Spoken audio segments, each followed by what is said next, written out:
এই মেয়ে, তোমার বাপ নেই? তোমার মাথায় কাপড় নেই কেন?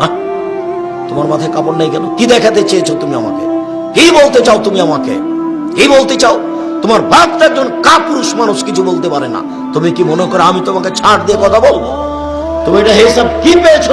তুমি একজন মুসলমানের মেয়ে, তোমার বাপ মুসলমান, তোমার মা মুসলমান, তোমার বংশ মুসলমান, তুমি মাথায় কাপড় না দিয়ে চলো কি করে? তোমার যেদিন ক্লাস 8-এ উঠেছিল তুমি, সেদিন তোমার হাইজ হয়েছিল, তোমার বিবাহ হলে আজকে তোমার 2টা বাচ্চা হতো, তুমি এখন ক্লাস 10-এ পড়ো, তোমার মাথায় কাপড় নেই কেন? তুমি আমাকে কি দেখাতে চেয়েছো? কি দেখাতে চেয়েছো?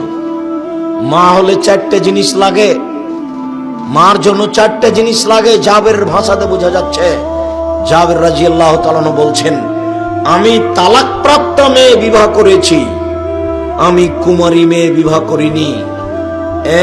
এক, লেতুয়াদ্দেবাহুন্না, আমার স্ত্রী যেন আমার বোনদের শিষ্টাচার দিতে পারে। এই ছেলে, তোমার মা এখন বসে আছে ছোট ব্লাউজ পরে। আব্দুর রাজাক সাহেব, আমার মাকে দিয়ে আমাকে বলেন কেন? তোমাকে আর তোমার মাকে লজ্জা দেওয়ার জন্য, বেশি কষ্ট পাও যেন, এই জন্য।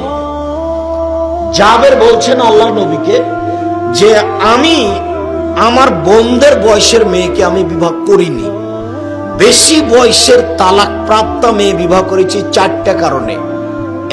এক, আমার বউ যেন আমার বোনদেরকে শিষ্টাচার দিতে পারে। বলো তোমার মা তোমাদেরকে কি শিষ্টাচার দিয়েছে? বলো কি শিষ্টাচার দিয়েছে? 2, অলে তুয়াল্লে মাহুন্না, আমার বউ যেন আমার বোনদেরকে শিখিয়ে দিতে পারে। 3, অলে তুরাজ্জেলা হন্না, আমার বউ যেন আমার বোনদের মাথার চুল চিরুনি করে দিতে পারে। 4, অলা তাকুমা আলাইহিন্না, আমার বউ যেন আমার বোনদের উপরে সবসময় প্রস্তুত থাকতে পারে, পাহারাদার। একটা মা হচ্ছে ছেলে মেয়ের উপরে পাহারাদার। আমি বলিনি, এই কথা মুহাম্মদ সাল্লাল্লাহু আলাইহি সাল্লাম বলেন।